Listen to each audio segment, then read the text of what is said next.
edition of PRISM Sports.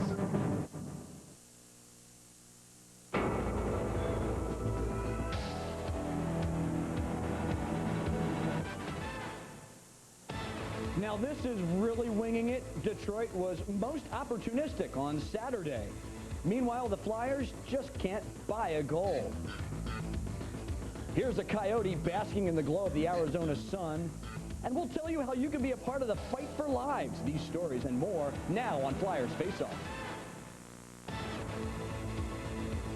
From the Core State Center live and exclusively on PRISM, it is the final game of 4 in a row against the West, as the Flyers tonight host the Phoenix Coyotes.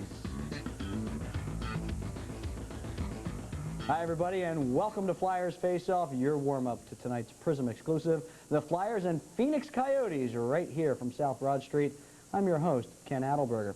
All right, now, don't do anything crazy. Don't be alarmed. It's really not that bad. Yes, the Flyers are in a mini slump at the moment. They have won just once in their last 6 games, and that was against Montreal here at home just before the All-Star game. They do have 3 ties, so they are 1, 2, and 3 in their last 6. It's pretty easy. In fact, getting back on the plus side is as easy as 1, 2, and 3. Philadelphia still with one of the best records at home. They have the 4th best winning percentage in the Eastern Conference. So don't jump off any bridges yet. It's really not that bad. They're taking on a Phoenix team here tonight that Philadelphia has already defeated in their only meeting thus far this year. That was 3-1 in Phoenix back in mid-October. It's really not that bad, folks. Jim and Gary, really, it's not that bad. Every team has those peaks and valleys. I guess the secret, Jim, is to keep the valleys so they don't get too deep.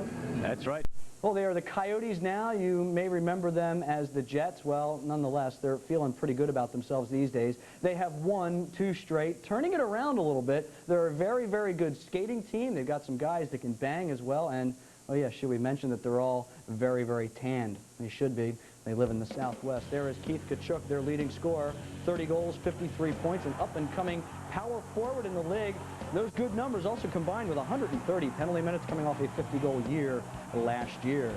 Mike Gartner, his 17th 20-goal season in 18 years, 2nd in team goal scoring, 685 career goals, 2nd among active players in goal scoring in the league. Watch for that big right-wing slapper. Jeremy Roenick, the former Blackhawk, 4th in team scoring, leads these Coyotes with 6 game winners. He can score, and he's one of those guys who loves to bang around the rink.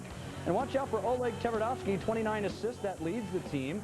He's just 3rd year in the NHL, made his All-Star appearance, his first one in the recently played All-Star game. 21, 23, and 4. 2 games under 500 they are, but they are 500 on the road.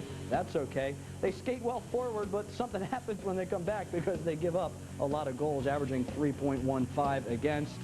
Not a good record when they trail. Only Tkachuk, Jim Johnson, and Brad McCrimmon, who's not playing tonight, are plus players. They played the Flyers back in October. The captain says they're a different team now from the one in October.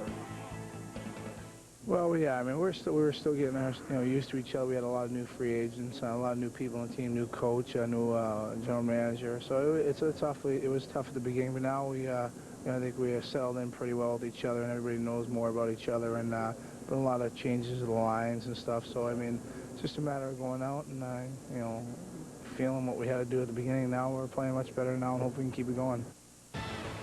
Well, the sophomore season of Chris Therien has certainly had its moments. Is he up or is he down? We'll reveal when Flyers Faceoff returns. 3rd round pick of the Flyers back in 1990. They don't make them like this guy, 6'4", 230 pounds, a rare find. Chris Therien, still young and patrolling the Flyers' defensive blue line. Well, it's carnival time. How can you help? We're going to tell you how you can help with the Flyers Wives Fight for Lives Carnival when Flyers Face-Off returns. The Islanders out west take on the Calgary Flames. It was 2 goals per game less. Gary, I got to ask you, it was Wayne Gretzky who once said that 100% of the shots you don't take don't go in. Have the Flyers not been shooting enough? Is that why the goal production's down? They haven't been allowed to, especially in the last 2 games against the Detroit Red Wings. I mean, they showed why they are a very good defensive hockey club, just completely shutting down the Flyers.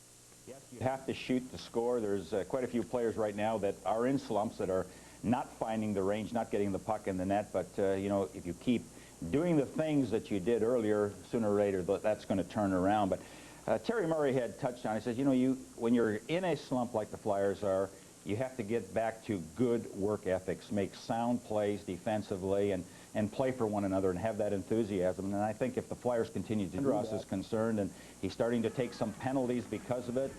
They're playing him very close to the vest. I mean, he doesn't have any skating room. He doesn't have any breathing room. That's how closely they're checking him. But Eric, he just has to fight his way through that and just play and hit and shoot, and things will turn around, not only for him but also for the hockey club. Yeah, Eric only squeezed off 2 shots in that loss Saturday against the Detroit Red Wings. Now, for the Flyers here tonight, this is the 4th and final game of 4 straight against the Western Conference, and that'll make the Flyers a little bit sad because they have fared very well against the Western Conference so far this year. In fact, they are the best in the East against the West with a 12-4-5 record, yet in their own conference they have just the 7th best record. Why, Jim, have the Flyers struggled in the East and been so productive out West?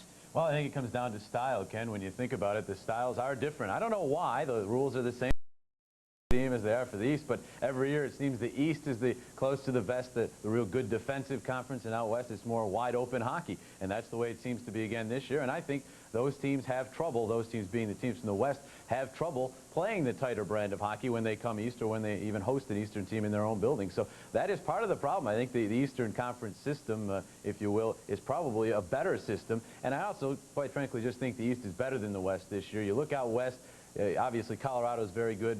Dallas and Detroit maybe, and that's about it. The rest of the teams very mediocre. In the East, you have 4 or 5, maybe even 6 very strong teams. So I think the East is just better than the West this year, too. They used to be the Winnipeg Jets. They uprooted last year. This is their first year in Phoenix.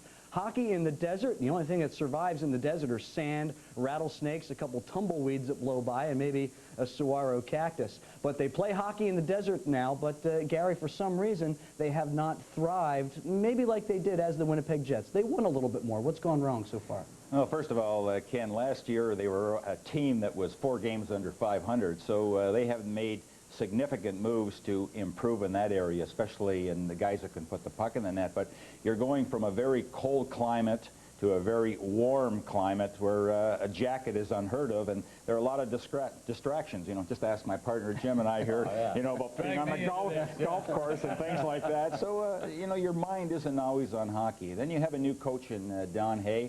I mean, it's a period of adjustment for him coaching in the National Hockey League. It's also a period of adjustment for the players learning about Don Hay learning about the players and a new system that has been put forth. But I think that as time goes on, all these things will come together. Now, the one change that they did make that is significant, Jeremy Roenick comes to Phoenix for Jamnov, and I mean, Roenick is a proven goal scorer.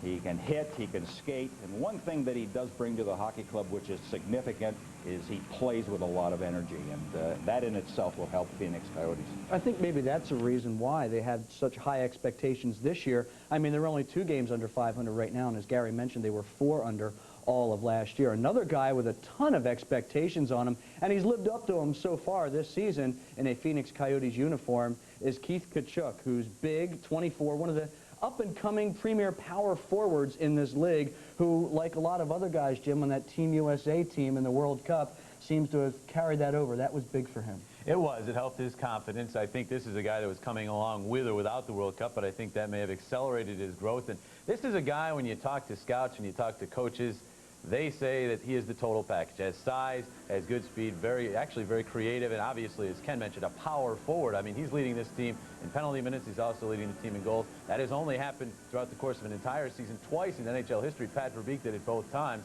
So that doesn't happen very often. He's a guy with a mean streak, a very nasty streak. We'll probably get a look at that tonight. But a guy that really just has about everything you need to be a great hockey player, and he is, as Ken said, living up to those expectations. He's the leader of this team right now. Tremendous, guys. Thanks very much. We've got a good one on tap for you tonight as the only Philadelphia appearance for these Phoenix Coyotes. And you know what? Come to think of it, the Flyers did thrive in the desert, and the only other meeting between the two.